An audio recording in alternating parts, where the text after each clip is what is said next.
Everyone, welcome to my channel. Episode 29, 13, 31 শুরু করার আগে আপনারা যারা নতুন তারা প্লিজ আমাদের চ্যানেলটিকে সাবস্ক্রাইব করে দিন। তো চলো শুরু করা যাক। এই এপিসোডের শুরুতে মিং মোবাইল করে দরজার সামনে যাচ্ছিল। কেমিং তাকে বাধা দেয় এতে। এটা নিয়ে কেমিং এর সাথে মিং তর্কে জড়িয়ে পড়ে। এমন করতে করতে মিং দরজা খুলে দেখতে পায় মোবাইল ইউফিকে নিয়ে এদিকে আসছে। মিং যেন তাদের দুজনকে দেখে মিসআন্ডারস্ট্যান্ড না হয় তার জন্য ইউফি তার মিসআন্ডারস্ট্যান্ডিং ক্লিয়ার করার চেষ্টা করে। কেমিং তো মোবাইলকে দেখে অনেক রেগে যায়। কেমিং মোবাইলকে বলে, তুমি আজ তোমার গার্লফ্রেন্ডের অ্যাওয়ার্ড শো দিয়ে আসার কথা ছিল, কিন্তু তুমি তোমার মতো বিজি হয়ে থাকলে। এই কথায় মোবাইল তার ইনোসেন্ট ফেস বানিয়ে বলে, আমি আর মিং কখনোই গার্লফ্রেন্ড বয়ফ্রেন্ড ছিলাম না, আমরা শুধু জাস্ট ফ্রেন্ড, এর চেয়ে আর বেশি কিছুই না। আর আমি যেখানেই যাই না কেন আমার সাথে আর মিং এর সাথে কোনো লেনদেন নেই। ইউফি বলে, আমার মনে হয় তারা দুজন একবার পার্সোনালি কথা বললে ভালো হয়। এটা বলে কেমিংকে তার রুমে নিয়ে যায়। তারা দুজন অনেক গল্প করে, এর মাঝেই তারা দুজন ফ্রেন্ড হয়ে যায়। এদিকে মিং মোবাইলকে জিজ্ঞাসা করে, তুমি এই একদিনের মাঝে কি করে এত পাল্টে গেলে? মিং যতবারই মোবাইলকে জিজ্ঞাসা করে ততবারই মোবাইল সরি বলে ওখান থেকে চলে যাচ্ছিল। তাই মিং মোবাইল সাথে ব্রেকআপ করে নেয়। মিংকে দুঃখী দেখে তার মা তাকে কমফোর্ট করতে আসে। মোবাইল সাথে ব্রেকআপ করে নেওয়ায় তার মা তাকে সাপোর্ট করে। মিংও তার মায়ের সাথে তার মনের অবস্থা শেয়ার করে। তার মা তাকে বোঝালে তার জীবনের নতুন অধ্যায় শুরু করার সাহসটা ফিরে আসে। এরপর দিন মিং এর অফিসে মিং অ্যাওয়ার্ড পেয়েছে বলে তাকে সবাই কংগ্রেচ করে। যদিও মিং এর ব্রেকআপ হওয়ার কারণে তার মন খারাপ ছিল, তারপর সবার সামনে এমন একটা প্রিটেন্ড করে যেন সে অনেক খুশি হয়ে গিয়েছে এই সারপ্রাইজটা পেয়ে। মিংকে খুশি হতে দেখে তার বসও খুশি হয়ে যায়। মিং তার ব্রেকআপ হওয়ার কথাটা তার ফ্রেন্ডসদের শোনায়। সেও বলে, মোবাইল পেছন না ঘুরে তুই কেমিংকেও তো দেখতে পারিস, কেমিংকেও তো একটা সুযোগ দিয়ে তুই দেখতে পারিস। তার মিংকে জীবনটা নতুন ভাবে শুরু করার ইনস্ট্রাকশন দেয়। যদিও মিংয়ের সেই মেমোরিগুলো তাকে দুঃখী বানিয়ে দেয়, তারপর সে এটা ডিসিশন নেয়। আমরা ডক্টর লিনের এআই ঘটিত গাড়িটিকে দেখতে পাই যেটা লঞ্চ হয়ে গিয়েছে। যখন শুনতে পায় যে ডক্টর লিনের সেই গাড়িটি লঞ্চ হয়ে গিয়েছে তখন ডক্টর লিন অনেক রেগে যায়। সিওলু তাকে বোঝানোর চেষ্টা করে, কিন্তু ডক্টর লিন বলে, আমার এই গাড়িটিতে আরো চেক আপ করার বাকি ছিল। এখন যদি সেই গাড়িটি মানুষের হাতে পৌঁছে যায় তাহলে গাড়িটি অনেক ক্ষতির সম্ভাবনা হতে পারে মানুষের। এটা নিয়ে দুজনের মাঝে তুমুল ঝগড়া হয়। মিং একটি প্রেগন্যান্ট লেডিকে দেখে তাকে হেল্প করার জন্য এগিয়ে যায়। তাকে ট্যাক্সি করে হসপিটালে নিয়ে যায়। হসপিটালে ডক্টর চেন আর নার্সওয়ার সাথে হেসে হেসে কথা বলছিল, যেন কিছুই হয়নি তার। যাওয়ার সময় মিং আর মোবাইল তারা দুজন সামনাসামনি হয়ে পড়ে। মিং তাকে ইগনোর করে ওখান থেকে চলে যায়। মিংকে দুঃখী দেখে ইউফি তার সাথে কথা বলতে চায়। ইউফি তাকে এই সব সময় দুঃখী থাকার কারণটা জিজ্ঞাসা করে। ইউফি তো মিং আর মোবাইল সম্পর্কে কিছুই জানতো না, তো মিংকে মোবাইল সম্পর্কে একটু মোটিভেশন দেয়। মোবাইল সাথে তুমি ভালো থেকো, মোবাইল এমন মোবাইল অমন, এইভাবেই তারা দুজন কিছুক্ষণ কথা বলে। এদিকে ডক্টর এতটাই বিজি যে এক হাতে কাজ করছে আর এক হাতে খাবার খাচ্ছে। মোবাইল থেকে ধীরে সুস্থে খাবার খেতে বললে ডক্টর লিন বলে, আমার অনেক কাজে চাপ পড়ে আছে, কারণ একটা এআই ঘটিত কার লঞ্চ হতে চলেছে যেটা ডিজাইনার আমি। এরপরের দিন মিংকে একটি ইন্টারভিউতে যেতে বলা হয় যেখানে কার লঞ্চ হবে। মিং খোঁজ খবর নিয়ে জানতে পারে যে এটা তো তারই মায়ের কোম্পানি। তার মায়ের কোম্পানিতে ইন্টারভিউ নিতে যাবে বলে অনেক খুশি হয়ে যায় মিং। মিসেস চ্যানও ডক্টর লিনের মতো একই কথা বলে, কিন্তু সিওলু টাকা লোভে সেই গাড়িটি লঞ্চ করে দেয়। মিসেস চ্যানের সাথেও সিওলুর ঝগড়া হয়। এই সব কিছু ডক্টর লিনের সাথে মিসেস চ্যান শেয়ার করে। মিং এসে তার মাকে উদাস হওয়ার কারণটা জিজ্ঞাসা করে। মিং এর মা তাকে বলে, আমি ক্লান্ত হয়ে পড়েছি, যার কারণে আমি একটু ব্রেক নিতে চাই।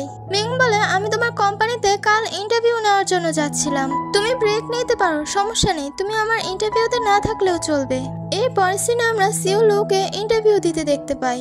মিংকেও আমরা সেই ইন্টারভিউতে দেখতে পাই। সব রিপোর্টার্সরা লঞ্চ হওয়া সেই নতুন কারটি নিয়ে অনেক সুনাম করে। মিংও সে একইভাবে রিপোর্টিং কমপ্লিট করে। মিংয়ের এই রিপোর্টিংটা কে দেখছে বলুন তো? মিংয়ের এই রিপোর্টিংটা মোবাইল বসে বসে দেখছিল। মিসেস চ্যানও এই নিউজটা টিভিতে দেখে। মিসেস চ্যান ডক্টর লিনকে জিজ্ঞাসা করে, শেষবারের মতো গাড়িটিকে চেক আপ করা হয়েছে? ডক্টর লিন বলে, সে গাড়িটির বেশিরভাগই চেক আপ করা বাকি ছিল। এরপর একজন বাবা তার অ্যাক্সিডেন্ট হওয়া ছেলেকে হাসপাতালে নিয়ে আসে। ডাক্তাররা পরীক্ষা করে জানা যায় সে ছেলেটি কোমায় চলে গিয়েছে। এতে ছেলেটির বাবা সেই খবরটি শুনে অনেক কষ্ট পায়। মোবাইল তাকে সান্ত্বনা দেওয়ার চেষ্টা করে। মিং সে লোকটিকে জিজ্ঞাসা করে যে সেই লোকটির ছেলে কিভাবে অ্যাক্সিডেন্ট হলো। মিং যখন জানতে পারে যে নতুন লঞ্চ হওয়া গাড়িটি দিয়ে অ্যাক্সিডেন্ট হয়েছে তখন মিংয়ের একটু সন্দেহ হয়। মিং গাড়ি দিয়ে যেতে যেতেও এটাই ভাবছিল। এতে মিং গাড়িটি সম্পর্কে অনলাইনে সার্চ করে দেখে, কিন্তু মিং গাড়িটি সম্পর্কে বেশি কিছু জানতে পারেনি। তাই মিং সে গাড়িটি চিফ এডিটরকে খুঁজে বের করে। গাড়িটি সম্পর্কে তাকে প্রশ্ন করা হলে মিং তার কাছ থেকে বেশি ইনফরমেশন কালেক্ট করতে পারেনি, যার কারণে মিং সে কার কোম্পানির অন্যান্যদের সাথে সাক্ষাৎ করতে চাইলে তারা পারমিশন দেয় না। মিং এর সন্দেহ যেন আরো বেড়ে যায়, তাই মিং লোকটিকে আবারও জিজ্ঞাসা করতে চায়। তখন লোকটি মিংকে বলে যে আমার মনে হয় ভুল হচ্ছে, আমি নিজে অসাবধানতার সাথে কার চালাচ্ছিলাম। এই কথাটা মিং এর পুরোপুরি বিশ্বাস হয় না, তাই মিং ফিরে এসে আবারও লোকটিকে জিজ্ঞাসা করে যে আপনি সত্যি সত্যি বলুন। তখন লোকটি সব সত্য কথা বলা শুরু করে দেয়। লোকটি বলে সে কার কোম্পানি থেকে আমার কাছে একটা কল আসে, তারা বলে আমি যদি চুপ করে থাকি তাহলে তারা আমাকে অনেক টাকা দিবে। ছেলেকে বাঁচানোর জন্য আমার অনেক টাকা লাগতো, যার কারণে আমি এই অফারটি রিজেক্ট করতে পারিনি। মিং সে লোকটি সম্পর্কে মোবাইল সাথে কথা বলে দেখে। এত ইনভেস্টিগেশন করেও মিং কোনো ইনফরমেশন না পেলে মিং একটা বুদ্ধি বার করে। তার সিদ্ধান্ত নেয় তারা অনলাইনে পোস্ট করে দেখবে এই গাড়িটি নিয়ে কারো কোনো সমস্যা হয়েছে কিনা। ঠিক তাই করে। সেই পোস্টে অনেকগুলো কমেন্ট আসে। মিং সে কমেন্টগুলো পড়ে জানতে পারে যে সে গাড়িটি নিয়ে অনেকেরই সমস্যা হচ্ছে। গাড়িটির যে এআই সিস্টেম মানুষের রাস্তা পার হওয়ার সময় গাড়িটির সামনে মানুষের হাত দিলেই গাড়িটি দাঁড়িয়ে যাবে, সেই সিস্টেমটা কাজ করছে না। এর কারণে মানুষ এত অ্যাক্সিডেন্টের সম্মুখীন হচ্ছে। এই সব কিছু মিং তার বসকে জানায়। কিছুক্ষণ পর চিফ এডিটরের কাছে সেই কার কোম্পানি থেকে একটা কল আসে। তারা একইভাবে চিফ এডিটরকেও টাকা দিয়ে মুখ বন্ধ করার চেষ্টা করে। তারা বলে সোশ্যাল মিডিয়ায় যে পোস্টটা করেছে সেই পোস্টটা ডিলিট করে দিতে হবে তাদের, কিন্তু চিফ এডিটর রোডে মানা করে দেয়। কল শেষে মিং তার বসকে জিজ্ঞাসা করে যে আপনার কি একটু ভয় করো না? চিফ এডিটর মিংকে বলে যে এরকম কল আমরা অনেক হ্যান্ডেল করেছি, এরকম অনেক জায়গা থেকে আমাদের এখানে কল আসতো আর আমাদের বলা হতো যে এই নিউজটা যেন পাবলিশ না করা হয়, কিন্তু এরপরও আমাদের সেই নিউজটা নিয়ে কাজ করতে হয়। ডক্টর লিন তার ল্যাবে রিসার্চ করছিল। মোবাইল সে তার বাবাকে সেই কারটি সম্পর্কে বলে যে আমাদের হসপিটালে একজন পেশেন্ট আসে যে কার অ্যাক্সিডেন্ট হয়েছে, আর সে কার কোম্পানিতে ডক্টর লিন কাজ করে। আর ডক্টর লিন এই শুনে টেনশন করা শুরু করে দেয়। এদিকে মিংয়ের আর বুঝতে বাকি থাকে না যে তার মা কেন তার কোম্পানি থেকে ছুটি নিতে চাইছিল। মিং সবটা বুঝে গিয়েছে। মিং তার মাকে জিজ্ঞাসা করলে তার মা বলে যে আমি জানি এই কারটি মানুষের ক্ষতি করবে, কিন্তু আমাদের যে হেড উনি মানতে চাইছিলেন না। সিও লুকে আমরা অনেক মানানোর চেষ্টা করেছিলাম, কিন্তু তিনি টাকার লোভে সেই গাড়িটি লঞ্চ করে দিয়েছে। এরপর ডক্টর লিনকে আমরা সিও লুর কেবিনে দেখতে পাই। ডক্টর লিন সিও লুকে বলে যে আপনি এই গাড়িটি মানুষের হাতে পৌঁছে দেওয়া বন্ধ করে দিন, কিন্তু সিও লু মানতে রাজি না, কারণ সেই গাড়িটি অনেক তাড়াতাড়ি ভাইরাল হয়ে গিয়েছিল, যার কারণে টাকার লোভে তিনি গাড়িটি বন্ধ করতে পারছেন না। এই নিয়ে তাদের দুজনের মাঝে অনেক ঝগড়া হয়। ডক্টর লিন বলে মোবাইল হসপিটালে এই কারে অ্যাক্সিডেন্ট হওয়া মানুষের সংখ্যা বাড়ছে, যার কারণে আমাদের কোম্পানির রেপুটেশন তো খারাপ হবেই, আরো মানুষেরও ক্ষতি হবে। ডক্টর লিন এত কথা বলেও সিও লুর মত পাল্টাতে পারেনি। এদিকে সেই অসুস্থ ছেলেটির বাবা তার ছেলেকে দেখে দেখে কান্না করছিল। ডক্টর লিন এই দৃশ্য দেখে তার অনেক আফসোস হয়, কারণ এই গাড়িটির আবিষ্কারই তো তিনি। মোবাইল যখন এসে ডক্টর লিনকে এই পেশেন্টের অবস্থা বলে তখন ডক্টর লিন আরো গিল্টি ফিল করে। এই দেখে ডক্টর লিন সবকিছু ঠিক করার সিদ্ধান্ত নেয়।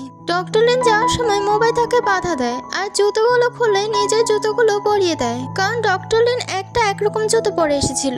এদিকে মিং এর বস চিফ এডিটর মিস ছাও যখন তার বাসায় যাওয়ার জন্য গাড়ির সামনে যায় তখন দেখে তার গাড়িটা লাল রং দিয়ে লাল করে রেখেছে। মিস ছাও তার গাড়ির ভেতর থেকে আরো একটি মৃত মুরগি খুঁজে পায়। এসব দেখে মিস ছাও অনেক ভয় পেয়ে যায় আর তার এক্স হাজবেন্ডকে কল করে। তাকে যে এসব ইঙ্গিতে হুমকি দেওয়া হচ্ছে সেটা মিংকেও জানায় আর মিংকেও সাবধান থাকতে বলে। আর সিওলু সেই লোকটিকে পাঠায় ডক্টর লিনের ঘর থেকে সব প্রমাণ মুছে দেওয়ার জন্য। মোবাইল ঘরে যে চুরি করে লোক ঢুকেছে সেটা মোবাইল তার স্মার্ট ওয়াচ দিয়ে জেনে ফেলে। রোবট কুকুর সাজিও তাদের বাধা দেওয়ার চেষ্টা করে, কিন্তু তারা তাকে অজ্ঞান করে ফেলে। যখনই তারা ডক্টর লিনের ডাটা ইনফরমেশন নিয়ে পালাবে ততক্ষণে মোবাইল এসে তাদের ধোলাই করলে তারা ওখান থেকে পালিয়ে যায়। আর ডক্টর লিন এসে দেখে যে তার ডাটা ইনফরমেশন তার কম্পিউটার থেকে চুরি করা হয়ে গিয়েছে। এরপর সিনে আমরা সিওলুকে দেখতে পাই যে তার লোককে জিজ্ঞাসা করছিল যে ডক্টর লিনের ঘর থেকে কি তার সব প্রমাণ আর তথ্যগুলো মুছে দেওয়া হয়েছে। তার এমপ্লয় সেই ডাটা ইনফরমেশন গুলো দিলে সেই ডাটা ইনফরমেশন গুলো কোরিয়ান ভাষায় মানে কম্পিউটারের ভাষায় হওয়ার কারণে সে বুঝতে পারে না, তাই সিওলু ট্রান্সলেট করে দিতে বলে। আমরা এর পরের সিনে দেখতে পাই সব নিউজ টিভি চ্যানেলে এই গাড়ির অ্যাক্সিডেন্টের ঘটনা বেশি বেশি করে মানুষদের বলা হচ্ছে। যখন সিওলু বাহির হয় তখন সিওলুকে সব মিডিয়ারা প্রশ্ন করতে লাগে যে আপনি এই গাড়িটির অ্যাক্সিডেন্টের হার দেখছেন কিন্তু তারপরও এই গাড়িটি বন্ধ করছেন না, আপনাকে সবকিছু বলতেই হবে। কিন্তু সিওলু যে নির্লজ্জের মতো হেসে যাচ্ছে, নিজের দোষটা তো স্বীকার করছেই না, উল্টো অস্বীকার করে ওখান থেকে চলে যায়। মিসেস চ্যান এসে তার কেবিনে তাকে আরো বোঝানোর চেষ্টা করে কিন্তু কোনো লাভ হয় না। সাউচি কুকুরটি অসুস্থ হয়ে পড়ার কারণে তাকে ডক্টর লিন খোলা জায়গায় নিয়ে যায় হাঁটানোর জন্য। হঠাৎ করে সাউচি কুকুরটি হারিয়ে গেলে তারা লোকেশন ট্র্যাক করতে পারছিল না। ডক্টর লিন বলে এটা আমার অনেক আগের পুরনো কুকুর, তার লোকেশন সব সময় ট্র্যাক করা যেত, কিন্তু এখন আজ কেন ট্র্যাক করা যাচ্ছে না সেটা বলতে পারছি না। মোবাইল বলে হয়তো ঘুমিয়ে পড়েছে যার কারণে আমরা তার লোকেশন ট্র্যাক করতে পারছি না। ডক্টর লিন বলে সেই কুকুরটি ঘুমিয়ে পড়লে আরো 3-4 ঘন্টা বেশি চার্জ হয়ে যায়, সে ঘুমাক বা চার্জ হোক তার লোকেশন সব সময় ট্র্যাক করা যেত। মোবাইলও তার জিপিএস দিয়ে ট্র্যাক করার চেষ্টা করে কিন্তু তাকে খুঁজে পায় না। রাস্তায় মিংয়ের সাথে দেখা হলে সে সাউচি কুকুরটির কথা জিজ্ঞাসা করলে মিংও বলতে পারছে না। সাউচি কুকুরকে খুঁজে না পেয়ে তারা ফিরে এলে কিছুক্ষণ পর তারা দেখতে পায় যে তার লোকেশনটা ট্র্যাক হয়েছে। সেই লোকেশনে গিয়ে সাউচি কুকুরকে কার্ডের কাছে খুঁজে পায়। গার্ড বলে আপনাদের একটু সতর্ক হওয়া উচিত, কারণ জায়গায় জায়গায় এখন কুকুর চুরি হচ্ছে। যাওয়ার সময় মোবাইলকে গার্ড ডাক দিয়ে বলে যে তোমার বাবা এতটাই একা হয়ে পড়েছে যে তার পোষা কুকুরকে এতটা আপন করে নিয়েছে, তোমার উচিত তোমার বাবাকে সময় দেওয়া। মোবাইল তার মিসআন্ডারস্ট্যান্ডিং ক্লিয়ার করে বলে যে আমি আমার বাবাকে ভালোবাসি আর তাকে যথেষ্ট পরিমাণে সময় দেই। সাউচি কুকুর হোক বা আমরা দুজনেই তার আপন। তারা ঘরে নিয়ে সাউচি কুকুরটির চেক আপ করলে তারা দেখতে পায় যে তার শুধু কানের মাঝে একটু ক্র্যাচ খেয়েছে। এছাড়াও তারা তার ক্যামেরা চেক করে দেখতে পায় যে তাকে কেউ একজন কিডন্যাপ করেছিল। কিছুক্ষণ পর গার্ডের কাছে ফিরে আসে। এই পরের দিন মোবাইল যখন স্টল থেকে একটি পাইনাপেল বন কিনে খায় তখন মিংকে দেখে বলে যে এই বনটি অনেক সুস্বাদু। তখন মিং মোবাইলকে বলে যে তুমি তো পাইনাপেল বন পছন্দই করতে না। মোবাইল উত্তরে বলে কে বলেছে, আমি তো খেতাম। হসপিটালে মিংকে নিয়ে মোবাইল কোনো একটা স্মৃতি যেন মনে পড়ছিল কিন্তু মনে করতে পারছিল না। সামনে মোবাইল মিংকে দেখে তার কাছে গেলে দেখে যে সে উধাও হয়ে গেছে। কিছুক্ষণ পর মোবাইল ঠিক হয়ে যায়। এদিকে মিং তার অফিসে মন খারাপ করে বসে আছে। তখন কেমিং তাকে মেসেজ করে বলে যে তুমি কি এখন ফ্রি আছো? মিং মানা করে দেয়। তখনই তার চিফ এডিটর এসে বলে যে তোমাকে কেমিং ইন্টারভিউর জন্য মেসেজ করছিল, তুমি কি যাবে না? লু বলে ওঠে আমি কি মিং এর সাথে যেতে পারি? চিফ এডিটর তাকে বলে যে তোমার যদি কোনো কাজ না থাকে তাহলে তুমি সামনের সপ্তাহ থেকে কাজ করা শুরু করে দিও। এরপর মিং কেমিং এর গাড়িতে উঠলে কেমিং তাকে উদাস দেখে তাকে হাসানোর চেষ্টা করে আর মিংকে হাসিও ফেলে। কেমিং বলে আমি তোমার নিউজটা সম্পূর্ণ দেখেছি, যেখানে সবাই এতটা ভয় পেয়ে যেত আর সেখানে তুমি এতটা সাহস নিয়ে সেই গাড়ির চিফ এডিটরের কাছে গিয়েছো নিউজ ইনফরমেশন কালেক্ট করার জন্য। এরপর আমরা তাদের গান শুট করে সেখানে দেখতে পাই। কেমিং মিংকে কিভাবে গান পয়েন্ট করে সেটা দেখিয়ে দেয়। মিংও কয়েকবার ট্রাই করে।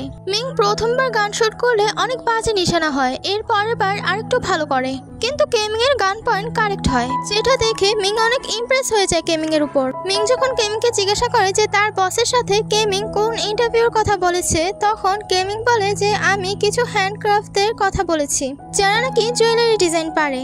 দেখো, রোবট দিয়ে যদি একটা ডিজাইন করা হয় তাহলে সেই রোবট একটা ডিজাইনই করবে, আর যদি মানুষ জুয়েলারি ডিজাইন করে তাহলে সেই ডিজাইনটা অনেক রকম ভাবে ডিজাইন করবে। মিং বলে তুমি ঠিক বলেছো, অন্যরা তো শুধু নিজের ফায়দা নিয়ে ব্যস্ত থাকে কিন্তু তুমি অন্যের ব্যাপারেও ভাবো। এর মাঝে এপিসোড 29, 30, 31 শেষ হয়। তো আপনারা যারা যারা নতুন তারা প্লিজ আমার চ্যানেলটিকে সাবস্ক্রাইব করে রাখুন, লাইক, কমেন্ট, শেয়ার। তো বাই।